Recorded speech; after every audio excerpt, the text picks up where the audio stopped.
Good morning, everyone. Thank you for tuning in to Ask an Islander. I'm Bonnie with Project Grad, and we are sitting down this morning with Stephanie from Career Services.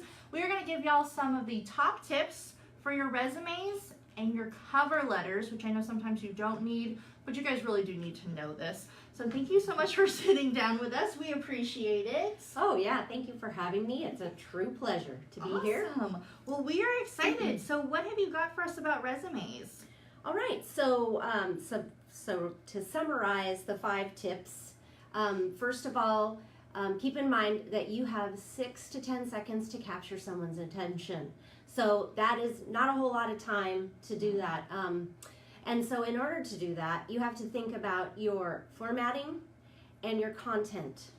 Okay, so then another couple things I'm going to talk about are what not to put on your resume, and then also at the very end you're going to want to proofread, and I'll go into that a little bit more detail. So in order to capture someone's impression or attention, the format is really important, because if your resume is a mess, no one's going to want to read it at all, so they're going to set it aside. So I brought a little sample format for you to see how the white space is balanced with the verbiage, and it's orderly. It's going to be easier for that reader to get through and kind of see the gist in a nice summary of who you are and what experience you bring. So that's an important piece to consider. Second of all, with content, what do I put in my resume? Okay, so we've all had a lot of different various experiences in our lives. But the key to content is, what does that employer want? What are they looking for? So how do you think you find that out? It's from the job description. The job description is the key to how to write your resume. Those key words, the terms that they're using, the skills, the experiences. You're going to actually use their same verbiage or similar verbiage in your resume, so you're already speaking their language, and they're seeing, oh, I see, they're fitting into what we need. So that's a really important piece that I think a lot of people miss, and they try to just put everything on there that they've done, which is a good start for kind of a database of information, but then you're going to want to rearrange that to focus it on, what does this employer want? So and you how do am that, I going I'm to sorry. meet that? Do you do that throughout the whole resume or just in the objective? The whole resume should be focused that way. Okay. So, and especially that first top half of the resume, so that first half of the page is really important, that you're very focused on what you're writing and how it applies to that job description directly, because that's going to make them want to read to the bottom of the page, because really with 6 to 10 seconds they're only going to get to that first half and then decide, is this a keeper or am I putting this in the circular file? Okay. So that's about content. Now with regard to do not include, there's plenty of things that you don't want to be putting on your resume, so a lot of that involves personal information. So don't include a photograph. Don't include your age. Those are things that the employer should not know about you. They should know about how you are qualified for the position, not all these other tertiary information items. Also, what else did I have in my notes? Don't add references to your resume. That is a separate document that you take with you to the interview, or perhaps submit separately if they ask for it that way. So that's a separate conversation, references. And then the other question about, do I need to keep this all in one page? No, you don't need to. However, realize most people aren't going to get past the first page when they're reading through it. So make sure all of your key information is on that first page, especially the top half of your first page. Okay. So what kind of things do you encourage people to put in that top half? Are there specific things, or is that really just tailored to that job? You're going to update it every time. Yeah. So every time you apply, you're writing that information to focus on what that employer needs. Okay. So things like your education aren't going to change, right? Right.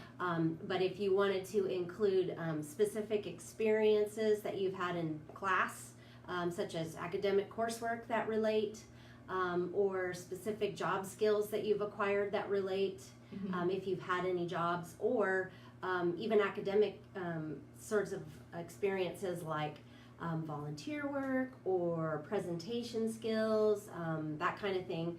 We can help you with how to take what you've got and move it into that format that's going to be interesting to that particular employer for that particular job. I got you. So you should have, if you're applying to different sorts of jobs, you should have a resume for each one of those, because a general resume is not going to get the accurate information across that you want them to get in that 6 to 10 seconds, is what you're saying. Yes, so Okay, that's one of the gotcha. biggest mistakes that people make is they make a generic resume and they apply for 20 jobs with that same resume.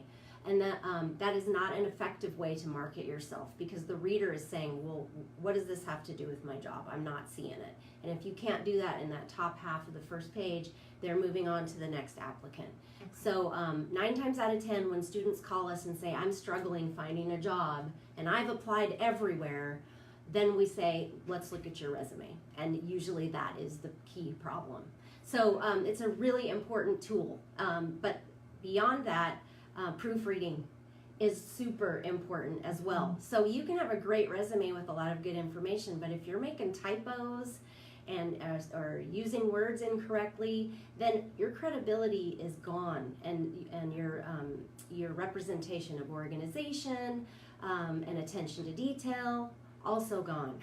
So it's really important that you get 2 people to read through your resume, 2 Okay. people you trust, 2 people who have done this before. So maybe Career Services would be a great resource. One of your faculty members. The Writing Center is also a great resource on campus. So there's a lot of different folks around here close by that can help you with that. And then one little bonus thing too is just remembering that networking is going to be a really important part of your process for job hunting too. So while the paperwork we're talking about today is important, networking is also a really important piece that we can help you with, again, at Career Services. Okay, so I have one more question. I've gotten kind of conflicting reports on whether or not, like, how helpful LinkedIn is.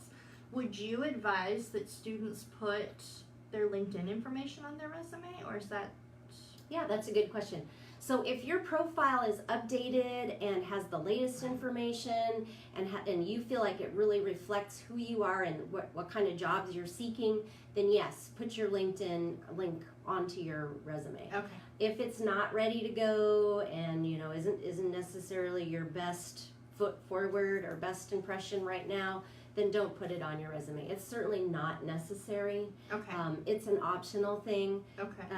So yeah, it just depends on where you're at with your profile, really. Okay. Do you think that employers really check out social media? Yes, they do. Yeah, they do. Okay. So if they're interested in you, they're going to go a little bit beyond. They're going to do a little bit of homework on you. Okay. Just like you're going to do homework on this company Right. before you're going to write the resume or go for the interview. They're going to do some homework on you too. Because Okay. if you're going to come into my family, where I am every day and work with me, I really want to know a lot about you. Yeah. Who are you? I want to know the nitty gritty. Absolutely. So can Career Services help with LinkedIn?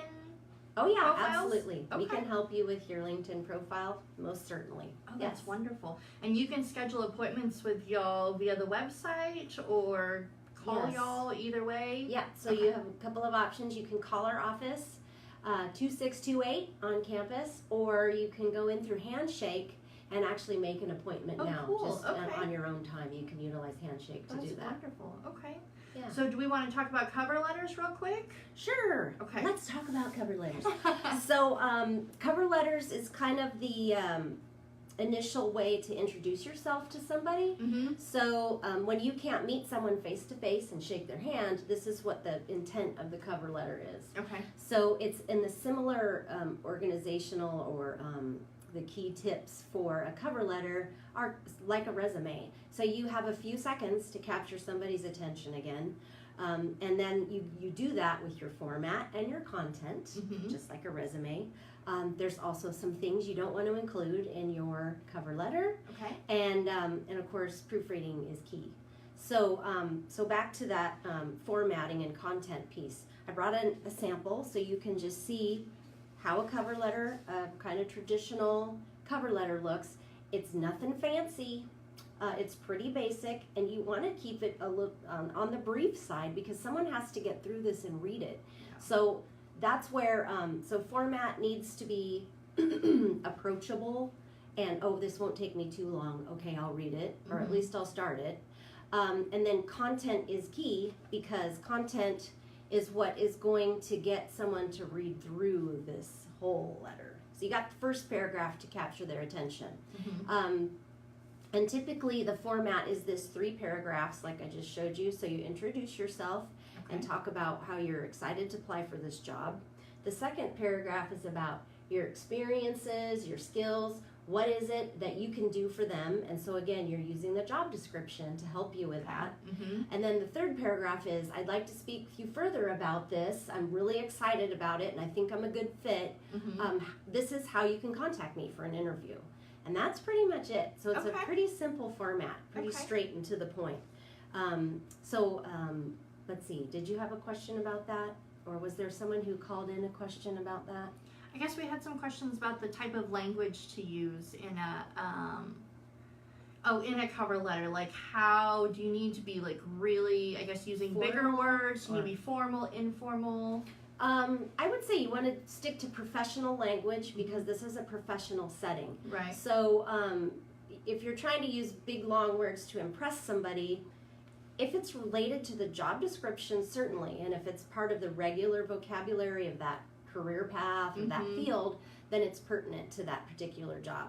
Otherwise, I wouldn't flower it up too much with, trying to impress somebody with big words. But if it's relevant, then certainly. And maybe something they used in the job description if you're kind of reiterating it. Absolutely. Okay. Yeah. Gotcha. If it makes sense for the job, then focus on that, really, that job description.